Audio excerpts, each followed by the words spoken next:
Selamat tengah malam kepada semua para pendengar Radio Ria 897. Tidak kira di mana anda berada, terima kasih kerana sudi bersama dengan saya, Casey, dalam rancangan yang digemari ramai, Misteri Jam 12. Sebelum saya mulakan, izinkan saya mengingatkan anda dan diri saya, setiap kisah yang anda dengar dalam rancangan ini anggaplah sebagai satu hiburan saja. Tidak ada sebarang bukti yang boleh mengesahkan kebenarannya. Jangan kita mudah percaya dan terlampau taksub dengan apa yang diketengahkan dalam rancangan Misteri Jam 12. Sekiranya anda ingin hubungi saya, anda boleh hubungi talian 669-11897. 669-11897. Dan ingatlah, ringkaskan pengalaman. Jangan terlampau panjang. Jauhkan diri anda dari radio dan harus ke udara untuk berkongsi pengalaman. Saya akan ketengahkan kisah yang pertama pada tengah malam ini dalam rancangan Misteri Jam 12. Baik pendengar Ria 897, saya akan bacakan kiriman yang pertama. Ini adalah tentang satu pengalaman seorang pemandu yang berkongsi kisah yang tak dapat beliau lupakan. Dan kisah ini baru berlaku daripada kiriman ini, tapi kiriman email ni dah lama saya terima, lebih kurang dalam 2 bulan lah kisah yang diketengahkan ini, dan sekarang baru dapat saya ketengahkan, mungkin tenggelam dengan kiriman-kiriman yang lain. Walaupun saya tetap ingin ketengahkan pengalaman beliau yang diceritakan ketika kejadian ini berlaku. Ini daripada Encik Amin. Encik Amin sedang memandu pada waktu malam dan terlibat dalam satu kemalangan berlanggar dengan sebuah teksi. Jadi apa yang berlaku? Inilah yang ingin diceritakan dalam rancangan Misteri Jam 12 di Ria 897.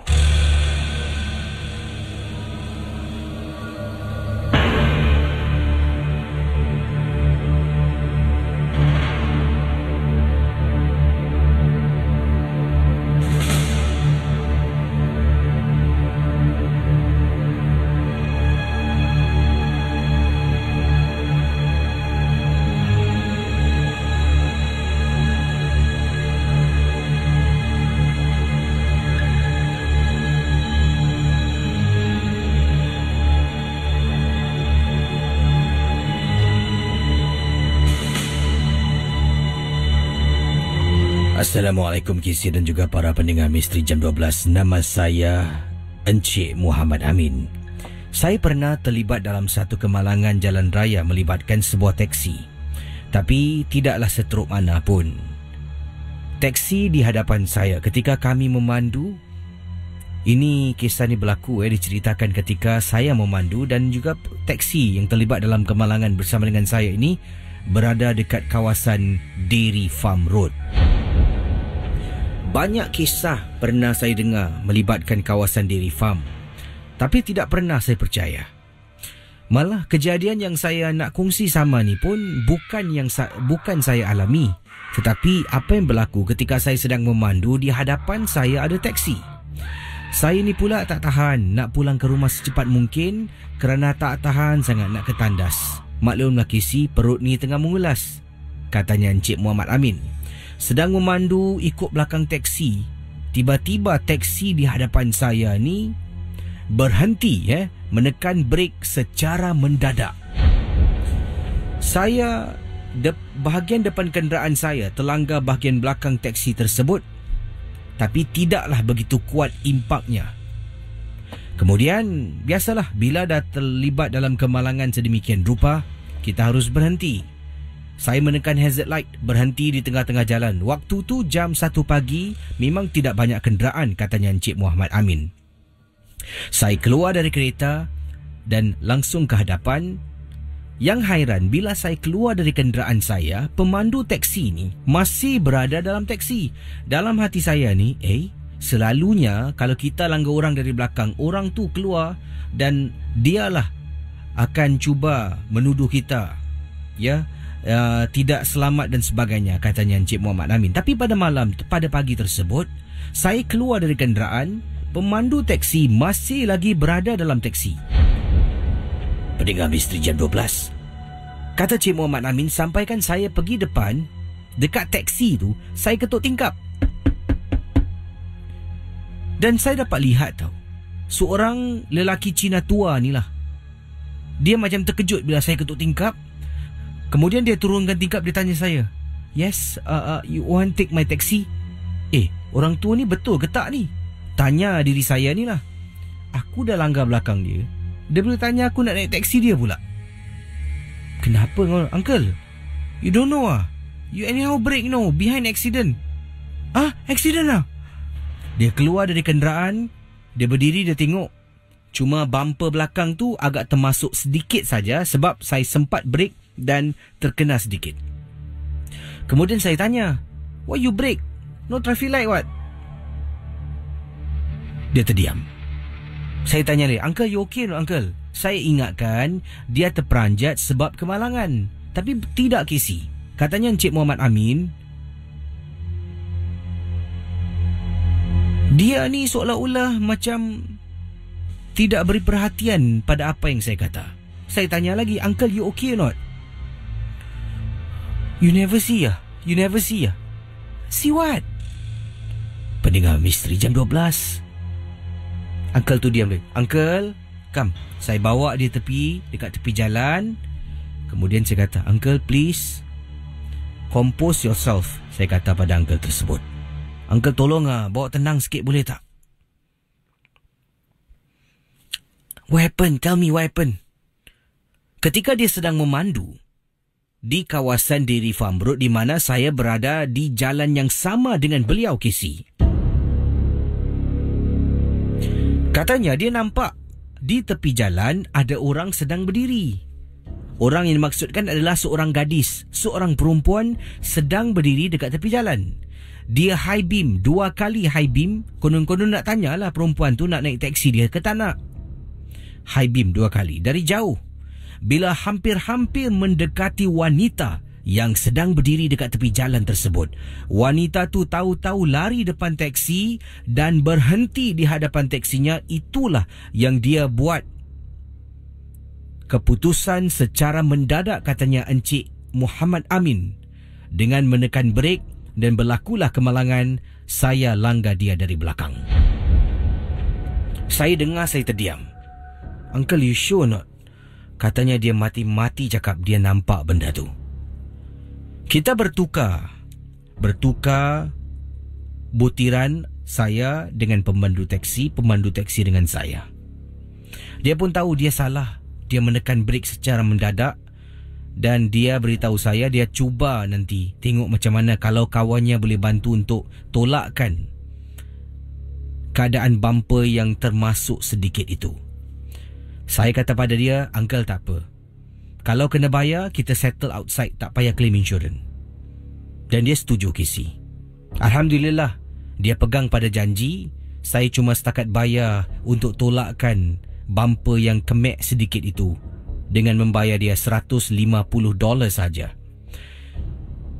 Saya tertanya-tanya, adakah benar pemandu teksi tersebut nampak orang lari dan berdiri depan teksi? Walhal saya tak nampak apa-apa pun. Mungkin benar Casey. Sebab bila saya langgar dia, saya keluar kenderaan, dia masih berada di dalam. Saya ke depan ketuk tingkap, dia macam terkejut. Itulah pengalaman saya.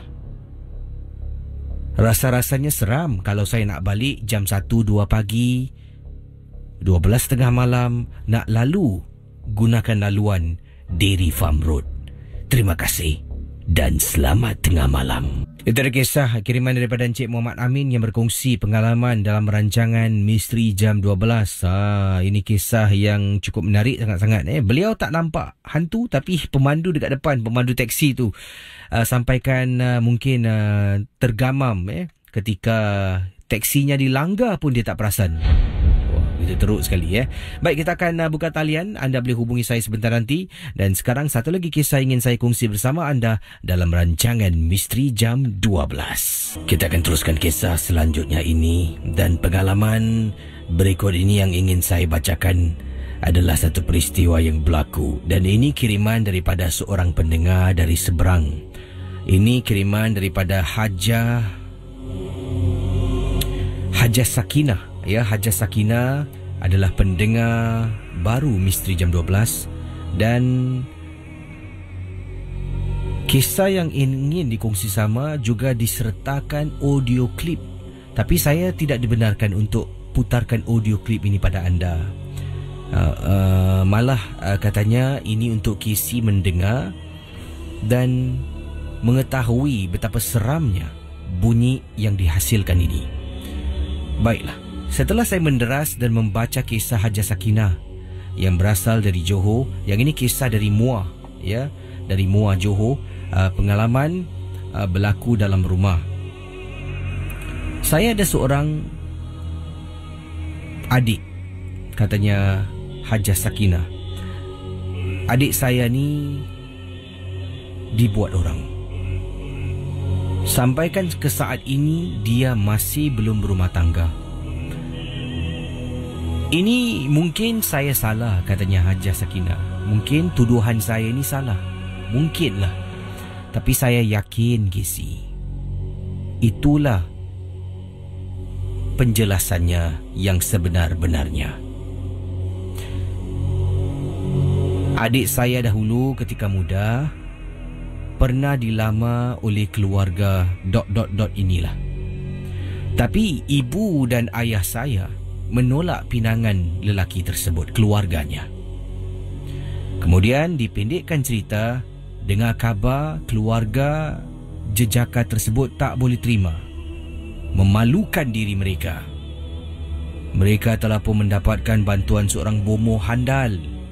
Betul, Casey. Adik saya teruk dikenakan sihir. Antaranya tak boleh dapat jodoh. Sampai ke saat ini. Selepas itu adik saya sering mengelamun. Selepas itu adik saya sering mengingatkan jejaka tersebut. Dari situlah kita tahu ini adalah perbuatan mereka. Kita tidak boleh bertindak dan menyerang keluarga tersebut sebabnya kita tak tahu pun di mana mereka tinggal. Mereka tahu-tahu datang nak masuk meminang. Pada waktu itu, ibu saya ni dengan ayah saya bukan tak nak. Adik saya masih muda. Baru berusia 18 tahun. Takkanlah nak dikahwinkan anaknya yang masih lagi bersekolah. Pendengar Misteri Jam 12, kembali pada saat ini. Saya ni dah berumah tangga, katanya Hajah Sakinah. Saya ada 3 orang anak. Anak saya 2 orang dah pun berumah tangga.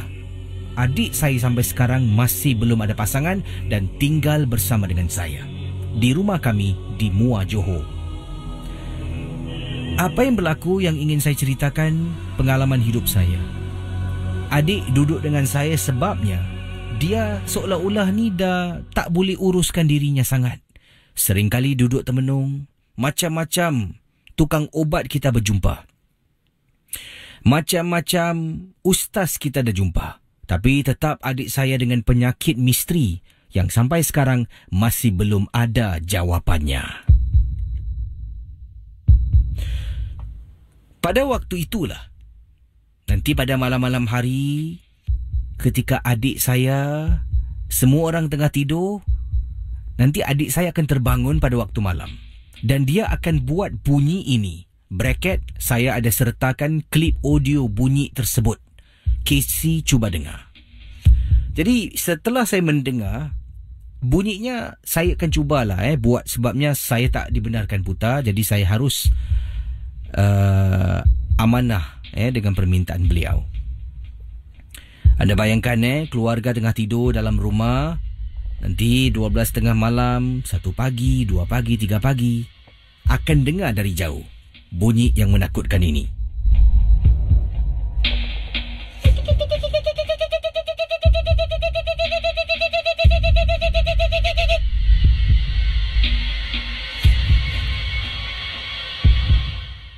Mungkin cara saya buat bunyi itu tidak seram, tapi audio klip yang dikirimkan kepada saya dengan keadaan background bunyi cengkerik dan suara yang mengikik, kedengaran pada malam hari ketika satu keluarga sedang nyenyak tidur.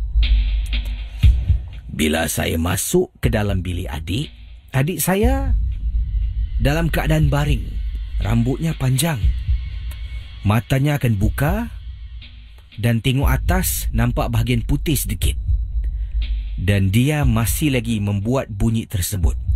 Yang saya hairan, manalah nafas dia boleh bertahan begitu lama. Sampai saya terbangun, saya keluar dari bilik, masuk dalam bilik dia, dia masih lagi menghasilkan bunyi yang menakutkan itu. Pendengar Ria 897, katanya Haja Sakina, akhirnya ada seorang hamba Allah, iaitu makcik yang agak jauh lah, tinggal di Kuala Lumpur, datang dan ingin membantu merawat adik saya. Adik saya ni diambil oleh makcik dan di bawah dia naik ke Kelantan untuk melakukan sesi perubatan. Setelah adik saya tinggalkan rumah kami, pendengar misteri jam 12 malam hari, saya dengan suami dengan 2 orang anak sedang tidur. Tahu-tahu anak saya ketuk pintu bilik. Saya buka pintu, ternampak anak saya dan saya bertanya, kenapa ni? Katanya, Mak dengar tak? Dengar apa? Bunyi suara. Suara apa? Casey, bila anak saya cakap sesuatu, saya dengar, Casey, bunyi mengikik yang kami sering dengar. Kedengaran dalam rumah kami.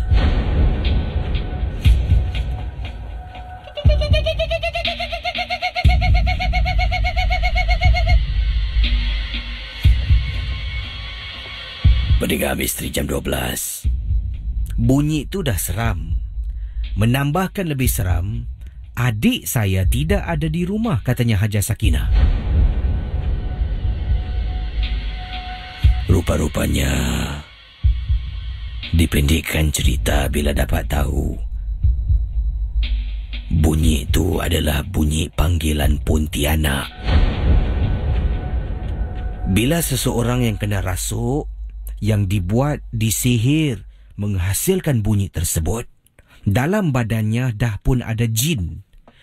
Bila jin tu membuat bunyi yang seperti saya putarkan pada Casey, jin tu seolah-olah memanggil makhluk-makhluk lain yang ada di sekitarannya untuk datang menghampiri rumah. Tapi mujurlah, bunyi itu datang dari luar rumah, tak dapat masuk dalam. Sebab kata Haja Sakina, mungkin kerana rumah tu semua orang solat, mengaji, azan berkumandang, jadi nak masuk dalam rumah kami, benda tu tidak dibenarkan kerana pagaran ayat-ayat suci dengan azan yang sentiasa berkumandang. Casey, sepanjang adik saya tiada di samping saya di rumah kami, bunyi kikikan dapat kami dengar di luar rumah, di kawasan Muar. Memang menyeramkan Ada kalanya bumbung rumah kami boleh dengar telapak kaki orang berlari.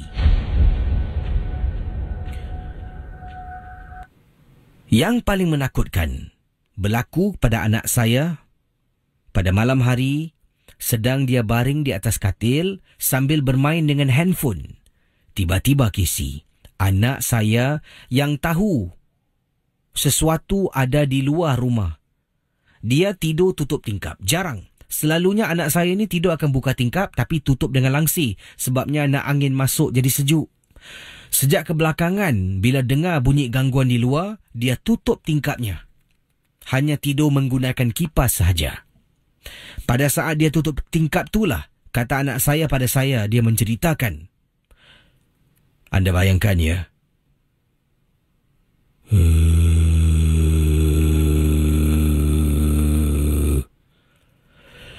Anak saya kata dengar suara orang garau mengembus nafas panjang dekat tingkap.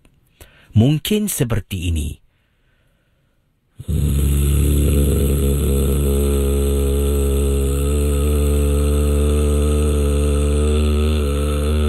Dan kisah Haja Sakinah sebenarnya bukan akhir di sanalah, tapi saya potong kisahnya. Dan gangguan tu sampai mengganggu anak, mengganggu beliau dalam rumah, daripada bunyi yang dihasilkan ke satu gangguan lain, bunyi orang berlari di bumbung, bunyi suara mengikik walaupun adik tidak ada di rumah.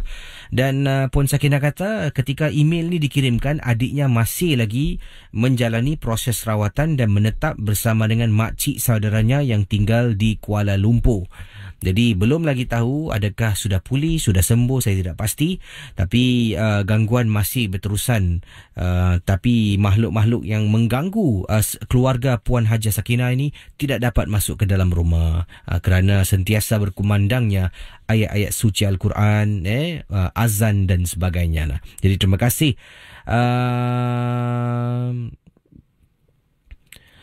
yang berkongsi pengalaman dalam rancangan ini. Anda bayangkan malam-malam hari anda tengah baring dalam bilik, tengah sunyi sepi, mungkin hujan lebat ke, tahu-tahu dekat tepi tingkap bilik anda, tepi tingkap ruang tamu, tingkap dapur, mungkin nak masuk tandas, dengar suara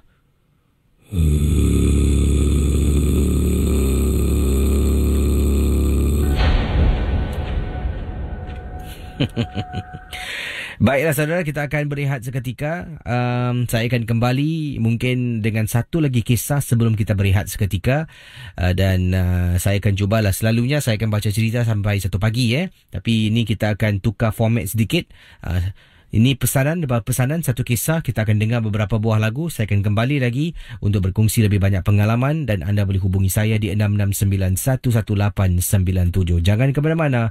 Bertemankan saya dalam rancangan Misteri Jam 12. Kisah selanjutnya ingin saya, kalau tadi kita ke Malaysia, yang ini kita kembali ke Singapura dalam rancangan Misteri Jam 12.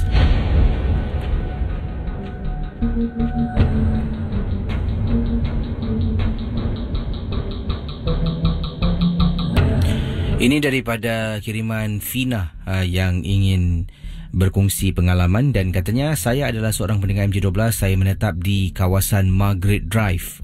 Margaret Drive dan bukan Maghrib Maghrib tu waktu solat Ini Margaret, ini di salah sebuah kawasan, kalau tak silap saya Margaret Drive di kawasan Queensway kalau tak silap saya lah.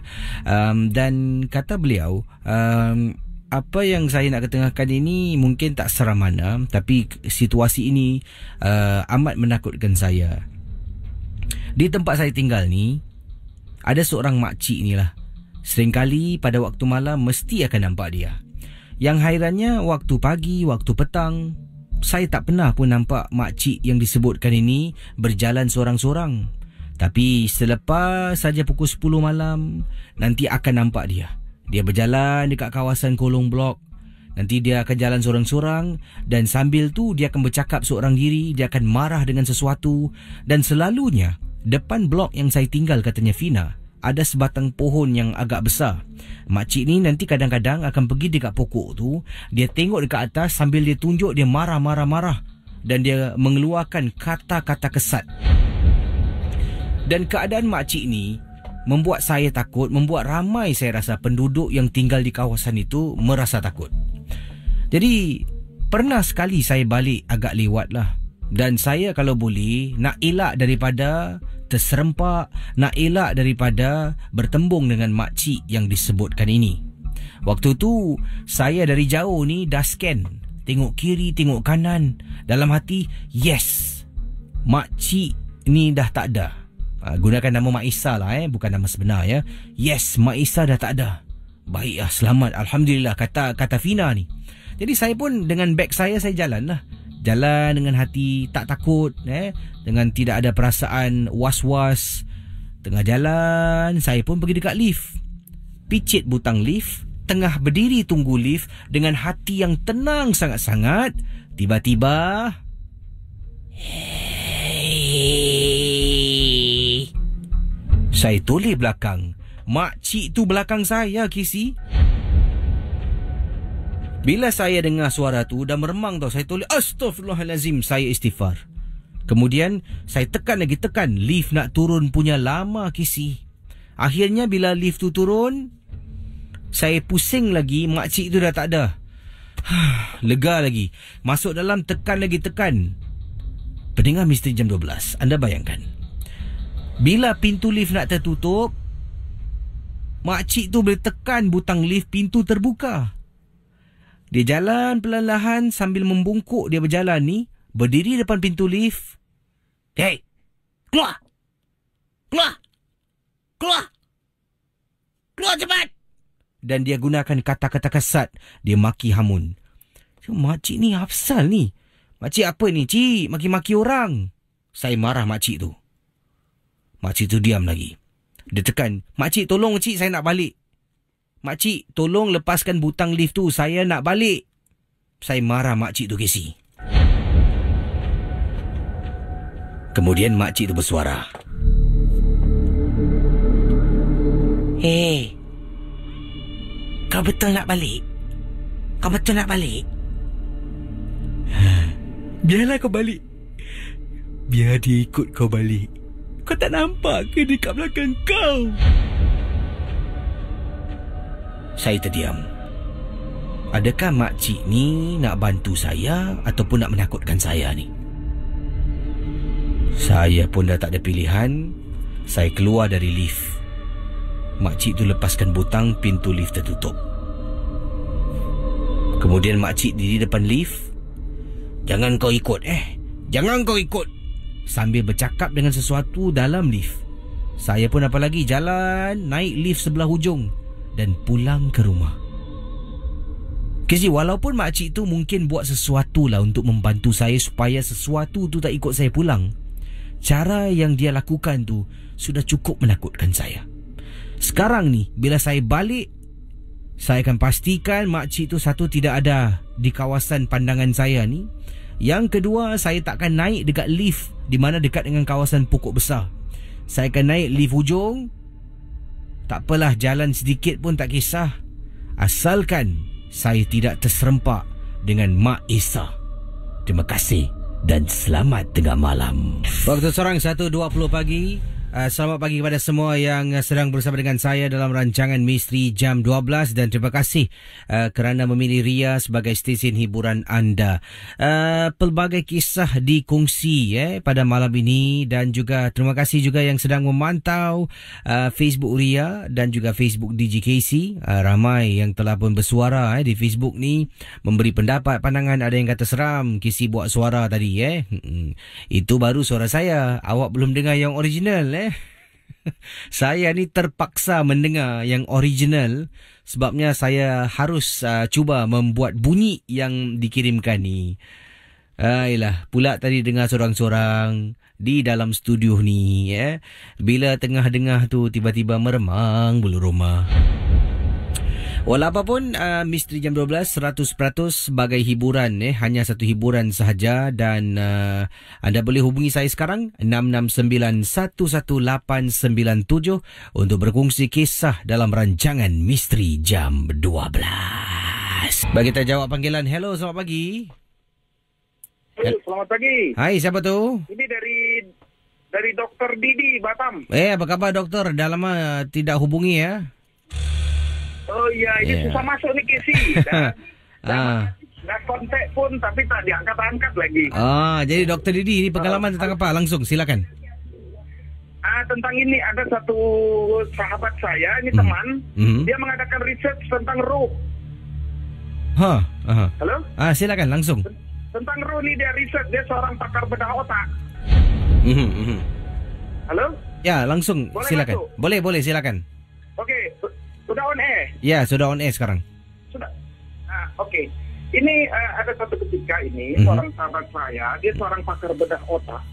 Kebetulan dia dah lama tidak jumpa dengan saya dan satu kali dia cerita sama saya bahwa ada pasien dia yang mengalami injured itu macam cedera otak akibat stroke.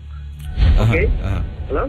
Iya. Sudah itu setelah dia bercerita, jadi saya pergi ke tempat pasien dia, dan kebetulan pasien dia itu dimasukkan dalam suatu ward jagaan rapi, ICU, Intensive Care Unit. Kemudian dikatakan bahwa pasien dia ini mengalami stroke otak yang injured atau lesi atau cedera pada bagian otak dia kan, sehingga orang ini dalam kondisi koma.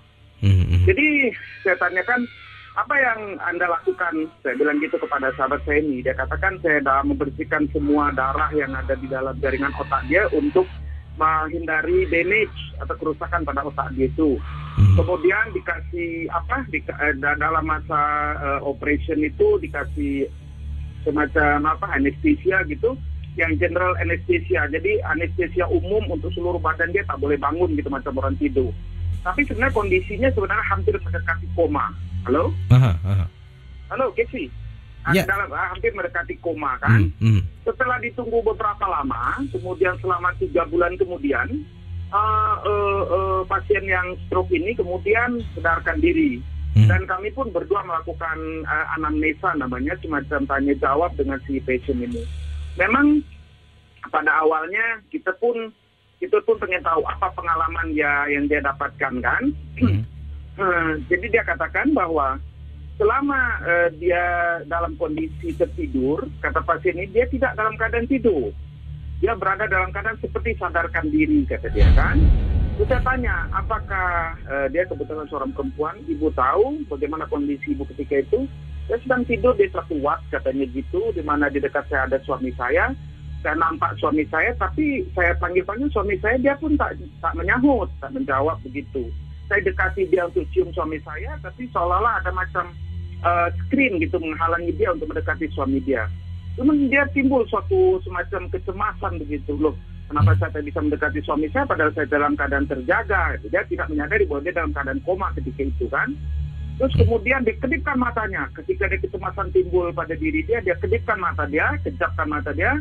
Terus kemudian dia melihat hal-hal yang aneh di ward itu. Dia melihat banyak orang dari berbagai suku bangsa, ada Cina, ada Arab, ada macam-macam orang begitu. Di antaranya tapi tak menggunakan sehelai benang pun dia tidak gunakan orang-orang itu. Kemudian ada di antara orang-orang itu yang kepalanya seperti kambing, ada yang kepala dia macam kerbau, ada kepala dia macam babi. Jadi dia pun ketakutan, dia pun cemas lagi kan. Untuk menghilangkan cemas itu apa yang ibu lakukan? Saya kejapkan lagi mata saya, padahal saya tahu bahwa pasien itu dalam keadaan tertidur koma. Terus kemudian setelah dia kejapkan mata dia, kemudian dia merasakan diri dia seperti terbang ke atas angkasa kan. Setelah dia terbang ke atas angkasa itu dia tengok semua semua pemandangan di bawah dia, macam tengok ada sungai-sungai, ada gunung-gunung, ada lembah segala macam. Tapi ada satu hal yang kelakar, Kesi. Saya ingat cerita tentang kakak cantik yang tersampang di satu pokok kayu gitu. Dia pun seperti itu katanya. Suatu kali saya ketika sedang terbang begitu, dia pun tersangkut dari satu pokok kayu besar gitu. Ketika tersangkut di pokok kayu besar itu, ketika dia sedang terbang itu, dia pun terjatuh ke bawah, Kesi. Dan dia pun heran, loh.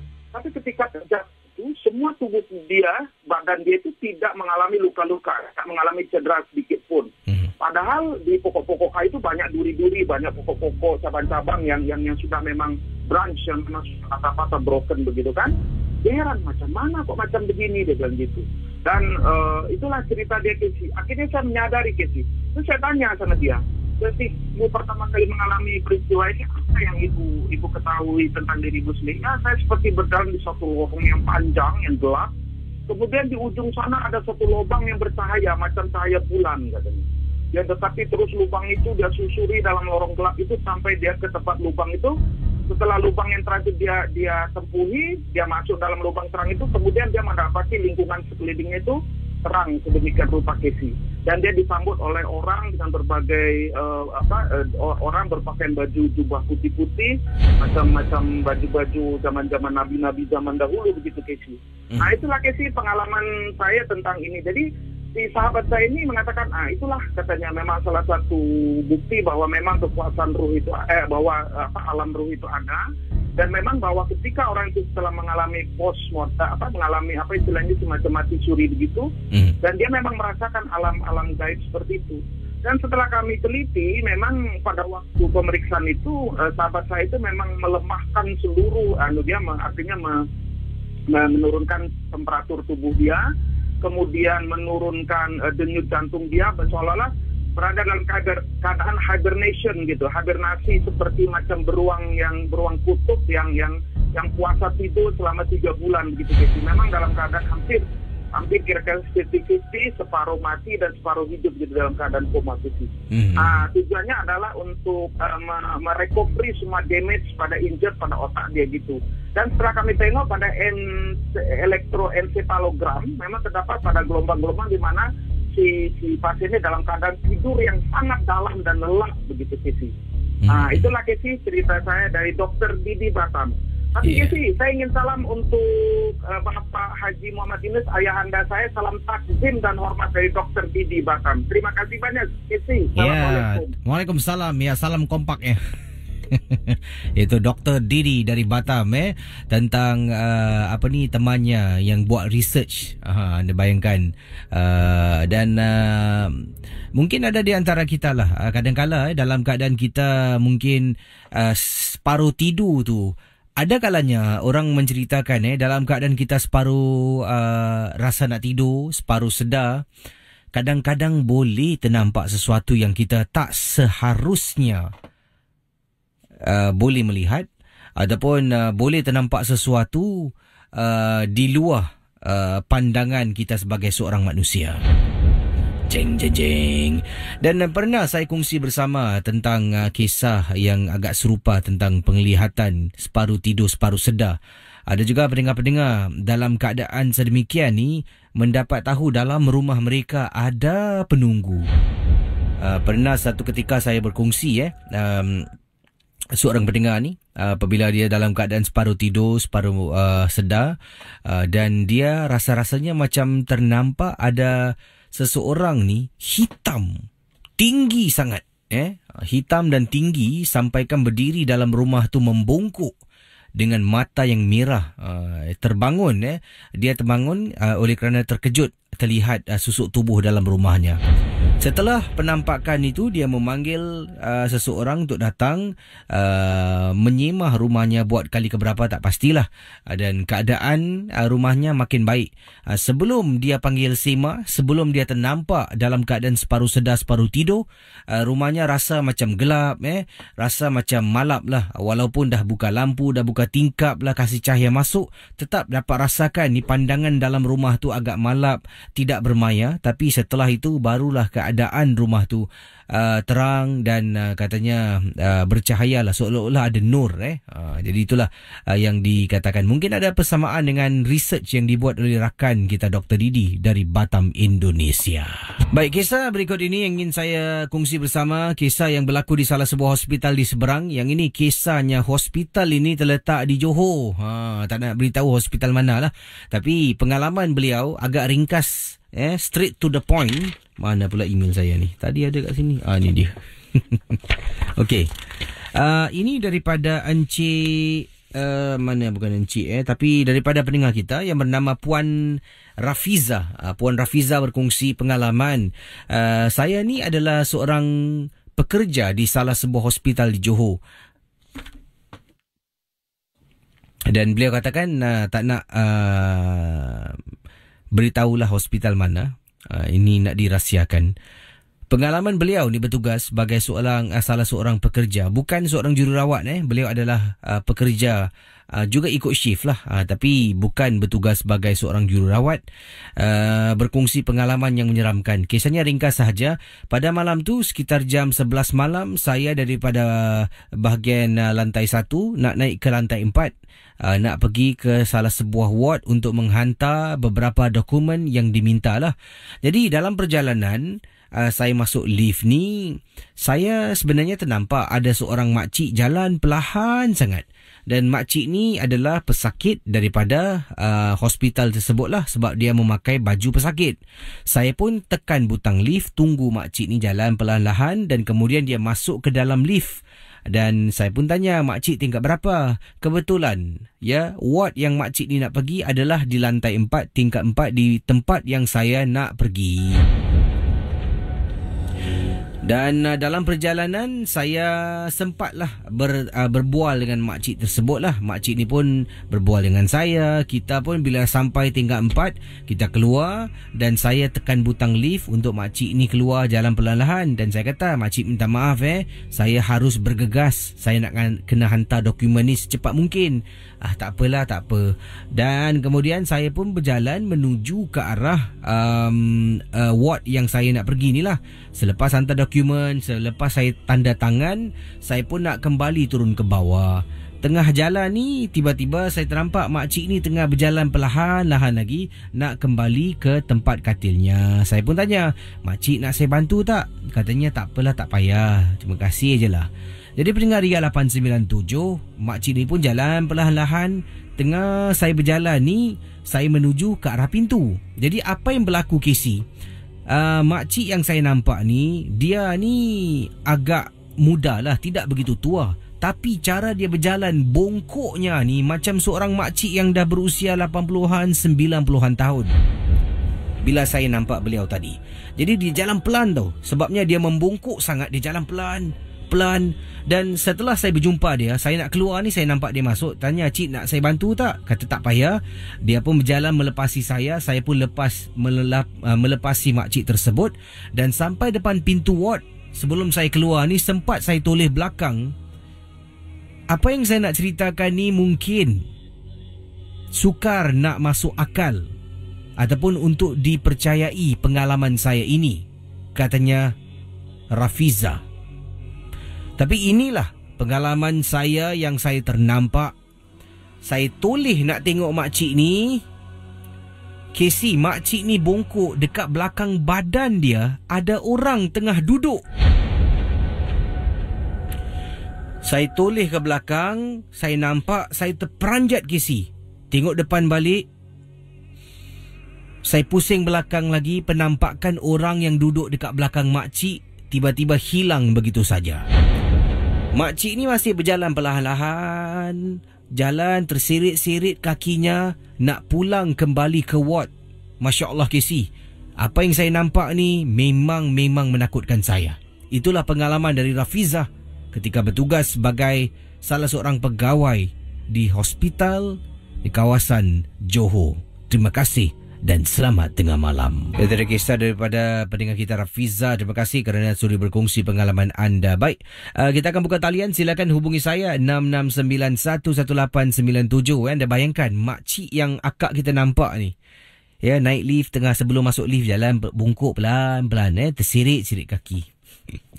Tapi seram bila makcik jalan bungkuk sedemikian, ya, usia yang agak muda lah, tidaklah usia 80-90-an tahun.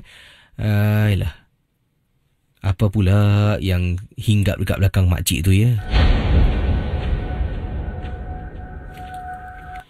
Hello, selamat pagi. Hello, selamat pagi, Casey. Hai, siapa tu? Assalamualaikum. Waalaikumsalam warahmatullahi. Siapa tu? Saya Rahman. Rahman, panggilan dari mana ni? Dari Singapura, daripada Bukit Batok. Dan macam mana hujan sana? Baru berhenti ni. Tidur malam lah, sejuk malam ni Oh, sejuk, mau mandi pula. Jadi malam ni kisah yang anda nak ceritakan tentang apa ni? Silakan.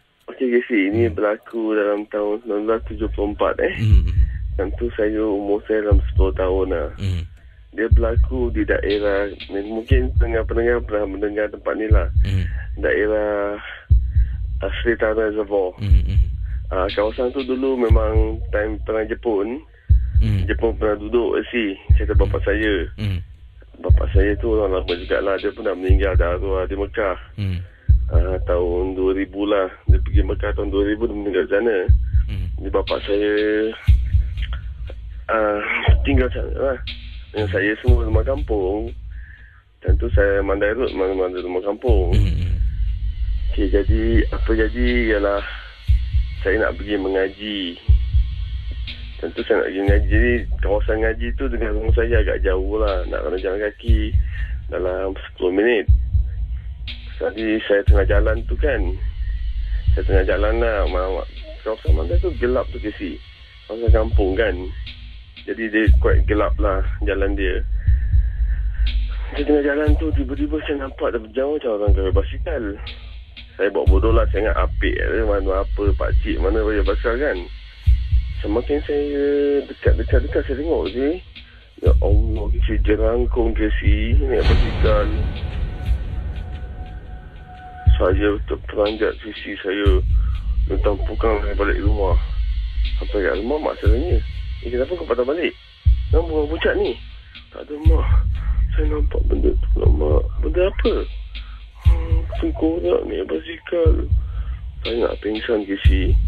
Bapak saya pun keluar daripada bilik sembahyang. Kenapa dengan kau ni? Tak ada apa. Tanya mama lah. Bapak saya ambil air. Dia sap muka saya. Kat mana kau nampak? Dia keluar dengan saya lah. Dia keluar dengan saya. Dia pergi cari benda tu. Tak ada lah. Jadi hari tu saya punting mengaji lah. Saya duduk rumah. Besoknya saya demam sih. Saya demam jugalah. Tentu umur saya 10 tahun kan. Masih budak lagi. Jadi itulah akibatnya. Saya nampak jerangkung pertama kali. Tengkorak naik basikal kisi.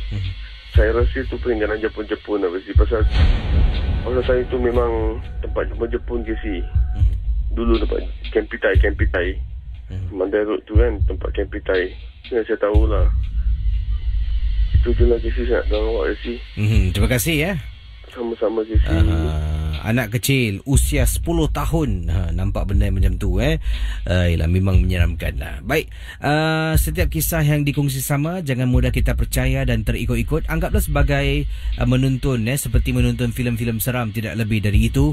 Dan kalau ada pengalaman yang ingin anda kongsi sama, boleh hubungi saya di 66911897. Baik, saudara, saya akan bacakan kisah berikut ini dalam rancangan Misteri Jam 12 dan macam-macam pengalaman yang diketengahkan benar ataupun tidak, janganlah mudah kita percaya. Okey, yang ini datangnya daripada seorang pendengar yang berkongsi peristiwa yang menakutkan. Yang ini katanya saya tertidur. Tertidur di mana tu agaknya? Okey, yang ini saya tertidur dalam kelas dan anda bayangkan ini adalah kelas tambahan di sekolah. Ini bukan di Singapura, malah ini di seberang kelas tambahan di sekolah kami, iaitu selepas jam 6 petang. Jadi apa yang berlaku bila saya tertidur dalam kelas, semua teman-teman yang ada dalam kelas tambahan tu keluar dan mereka tak nak kejutkan saya. Konon-konon ni nak biarkan saya terbangun sendiri dan tengok apa reaksi saya. Ramai-ramailah dah pun berpakat tinggalkan bilik darjah. Bila guru nak keluar pun guru tak perasan yang saya sedang tidur di belakang, sebabnya saya duduk paling hujung sekali. Jadi semua dah keluar, saya ni masih lagi tidur di dalam bilik darjah saya. Mungkin bila saya baca kisah ni, susahlah kita nak percaya. Tapi apapun jua, inilah pengalaman yang dikirimkan dalam rancangan Misteri Jam 12. Anda bayangkan, 6 lebih petang, habis kelas tambahan. Murid-murid dalam kelas semua keluar untuk pulang ke rumah. Tinggal seorang pelajar ni yang tidur. Teman-teman yang lain, ada mungkin yang suruh kerja, ada kata jangan, tak payah, buat bodoh. Konon-konon ni nak bergurau lah dengan seorang teman yang tertidur dalam kelas. Mereka keluar dan mereka masing-masing pulang ke rumah. Si teman yang kirimkan email ni katanya, saya tak perasan yang semua dah keluar. Saya masih lagi dalam kelas tengah tidur. Pendengar ya, Saya terbangun sebenarnya. Tak tahulah jam berapa saya tersadar. Sambil saya sadar ni, kepala saya masih ada di atas meja. Saya letakkan kepala dekat atas meja, miringkan kepala sebelah kiri. Saya buka mata tengok ada ramai kawan-kawan masih ada dalam bilik darjah. Sebenarnya saya tak tahu pun kelas tambahan dah habis, kawan-kawan saya semua dah balik. Tidur, terbangun, saya buka mata tengok ada orang lagi. Saya pejam mata balik. Pejam mata Casey. Kemudian apa yang berlaku? Handphone saya, telefon bimbit saya ataupun kata beliau handset saya ni bergegar dalam vibrate mode. Saya pun keluarkan handphone. Saya tengok handphone, mak saya telefon Casey. Hello. Hello. Kau tak nak balik Dah pukul berapa ni? Mak saya marah dengan nada suara yang tinggi. Orang dalam kelas lah, nanti dah habis kelas balik. Saya berbisik dengan mak saya. Kelas kah apa? Dah pukul 10 malam kau tak nak balik?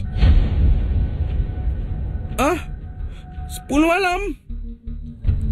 Pendengar misteri jam 12. Lalu saya memandang ke arah telefon saya, Casey. 10 malam, Casey. Okay, mak, balik sekarang. Saya letak telefon. Saya cuba buka mata. Dalam kelas tu gelap. Saya seorang tengah duduk. Depan saya ada seorang lagi pelajar nampak belakang. Saya tanya, saya panggil. Pelajar tu tidak bergerak, tidak pusing, tidak toleh. Tahu-tahu Casey, saya dengar suara orang menangis dalam kelas.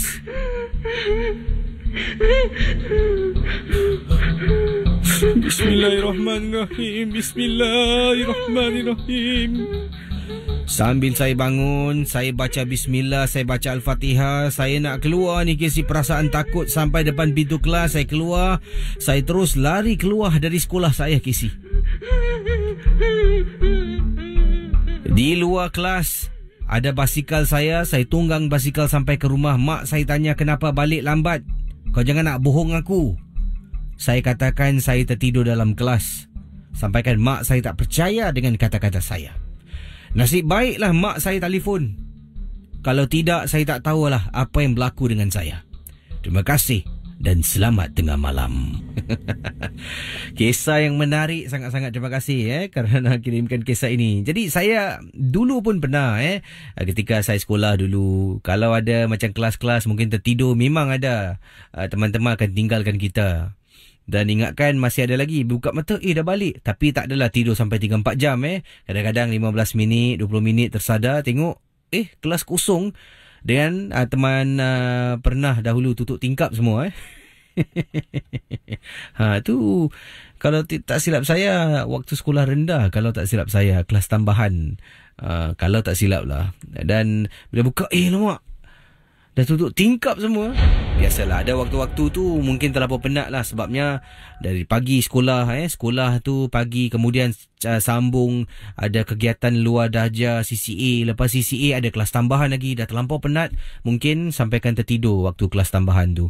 Jadi kisah yang cukup menarik sangat-sangat. Anda bayangkan temannya boleh tinggalkan beliau ni boleh tidur sampai mak telefon angkat telefon, tak nak balik pandai pula berbisik orang tengah ada kelas ni. Kelas kau. Baik, kisah menarik tadi, dan ada yang telah pun memberikan maklum balas. Ini daripada Encik Cik Junaidi kata, Casey, cakap tentang kawan tak kejutkan. Dahulu pernah juga berlaku pada saya. Ini naik bas, tertidur dalam bas. Kawan-kawan semua bila dah bangun sampai interchange ni, mereka tak kejutkan saya.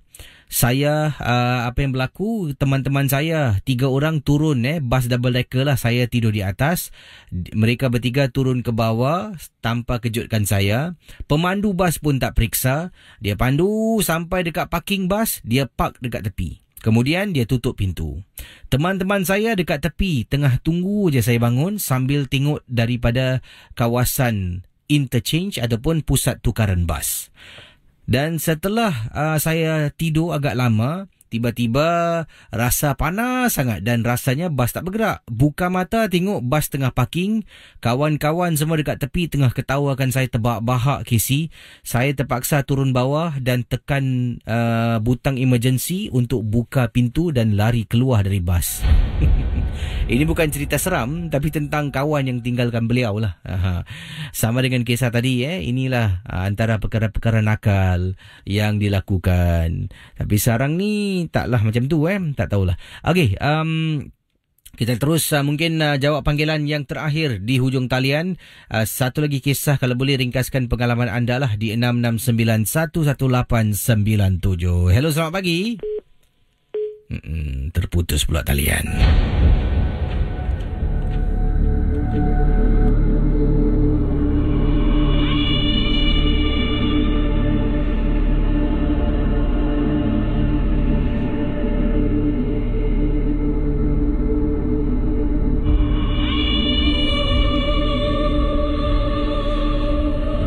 Seorang lagi pemanggil. Hello, selamat pagi. Selamat pagi. Hai, siapa tu? Assalamualaikum. Waalaikumsalam. Siapa bercakap ni? Kak Lin. Kak Lin, panggilan dari mana Kak Lin? Dari Bukit Panjang. Dan pengalaman, Bukit Panjang dekat dengan Dairy Farm Dekat. Jadi kisah Kak Lin tentang apa ni? Kisah anda, silakan. Okey, tentang pengalaman lagi umur belasan tahun ya. Casey pernah dengar di Bukit Cermin? Bukit Cermin, Dulunya tinggal Bukit Cermin dalam sana kan. So kita ni lagi muda-muda minat. Dulu ada pengawal yang serius dekat depan sana tu kan. Jadi Kak Lin ni tinggal Bukit Cermin sebelah dalam. Kampung memang tak banyak lah, dalam 22 rumah. So kita ni perjalanan untuk nak pergi ke panggung wayang tu jauh jugalah, jalan kaki. Memang masuk dalam memang tak ada bas. So siang dah tengok wayang, sambung pula tengok midnight. Tengok midnight, ni gara-gara tengok midnight lah ni daripada panggung wayang Singapura. Habisnya jam pukul 12 malam. So bila balik daripada pukul 12 malam tu, balik jalan kaki masuk dalam Bukit Cermin tu, terus menuju masuk ke dalam perjalanan tu memang banyak rumah-rumah banglo, tapi memang sunyi lah. Selepas daripada ada country club di situ, lepas country club tu memang masuk dalam kampung, memang tak ada lampu gelap. Segelap-gelapnya lah gara-gara tu. Sepanjang perjalanan nak balik tu, kita beramai, semua-semuanya tak ada lelaki, semuanya perempuan, ada dalam 5 orang, termasuk ibu saya sendiri. Dalam perjalanan pengalaman tu, waktu tu dia cakap, "Mak, tu bunyi apa tu, Mak?" Cakap gitu kan. Cuba kau diam-diam boleh tak? Jangan cakap apa-apa, jangan tegur apa-apa. Dia cakap, "Mak, tu apa benda yang terbang tu?" Saya memang tak tahu. "Mak, apa benda tu, Mak? Takkan malam buta ada itik terbang?" Saya bilang gitu kan. Dia kata, "Mak, dah jangan mulut, jangan cabul." Saya cakap, "Jalan je." Okeylah, masing-masing semua dah tahu. Sampai pertengahan nak masuk kampung tu memang tak ada lampu. Masing-masing semua dah jinjit slipper gara-gara tengok wayang. Gara-gara nampak ngikut juga itik tu masih ngikut juga. So masing-masing bila dah sampai di rumah tu, ketuk pintu kosong. "Mak, buka pintu ni. Nek, buka pintu ni, bukan ni." Gara-gara tengok wayang, jumpa ni itik yang terbang malam pukul 12 malam. Pasal rumah kampung saya ni belakang ni semua ni hutan. Jadi bunyi apa lagi tu, Mak, kesek. Dah kata, "Jangan cakap yang bukan-bukan, jalan terus." Kadang, "Mak, orang tu bilang kata isap rokok Mak." Dia kata gitu. Dan diam sudahlah, jalan terus lah. Dia ikut ni Casey ikut sampai balik rumah dia ikut. Masih sampai di rumah tu masih bunyi macam dia cakap, Mak, jangan ikut, Mak ikut. Cuba kau diam. Sampai masuk je dalam rumah. Sampai rumah dia, jadi kat atas zinc tu macam dia keruk tu nak. Macam zinc tu dikemik gini, keruk. Dah jadi waktu tu nenek saya ambil, kata orang tu menyampuli dia, kebal-kebal saya ke apa, "Kau jangan ganggu anak cucu aku." Inilah apalah nenek saya baca. Jadi benda tu tak kata orang tak jalan juga, masih kata orang berkais-kais kat atas zinc tu juga. Jadi ramai-ramai bacakan ayat kursi, barulah dia hilang. Inilah pengalaman Kak Lin gara-gara tengok wayang balik 2 malam macam ginilah ni dia. Itu dia. Itu yang buat menyeramkan saya. Satunya rumah kampung saya tu memang dalam, tapi memang dari belakang tu memang hutan-hutan. Dia ada tiga perjalanan. Satu di Bukit Cermin, satu di Jalan Bukit, satu dia dikatakan Jalan Bay di Labrador. Itu memang gelap, Casey. Kalau balik tu baik lelaki baik perempuan, balik sebelum pukul 7 semuanya dah ada dekat rumah, tak boleh keluar. Jadi kalau jalan balik ke bukit tu memang selalunya kalau perempuan tak boleh berambut panjang. Kalau rambut panjang turun tangga mesti kena tahan. Rambutnya kena tarik. Itu pengalaman saya yang dah saya lalui. Itu yang buat saya dulunya duduk kampung memang takut nak keluar ke mana-mana lagi. Kira nak tengok wayang midnight dah serik, saya dah tak nak pergi lagi. Kalau ibu ke kawan-kawan ajak nak pergi tengok wayang, tak nak, dah serik. Saya, itu pengalaman saya yang saya tak dapat lupakan. Itulah pertama kali saya jumpa itik yang terbang malam. Terima kasih ya Kak Lin ya. Okey, Assalamualaikum. Waalaikumsalam. Itu dia penduduk kampung Bukit Cermin dekat kawasan, kalau tak silap saya, kawasan Teluk Belanga kalau tak silap saya lah, macam tu lah. Baik, terima kasih pada semua yang mendengar rancangan MG12. Ada yang suka dengan kisah-kisah malam ni, ada yang kata kisah yang paling seram pada malam ini adalah pengalaman yang diceritakan tadi oleh pelajar tentang dalam kelas tu kena gangguan. Ada yang suka dengan kisah yang saya bacakan awal tadi pertama. Ada yang kisah tentang gangguan di hospital, nampak makcik tu bongkok, belakang ada orang duduk. Apapun jua, terima kasih dan terus bersama kami Ria 897. Saya kembali esok dalam Geng Burung Hantu. Selamat pagi dan terus bersama kami.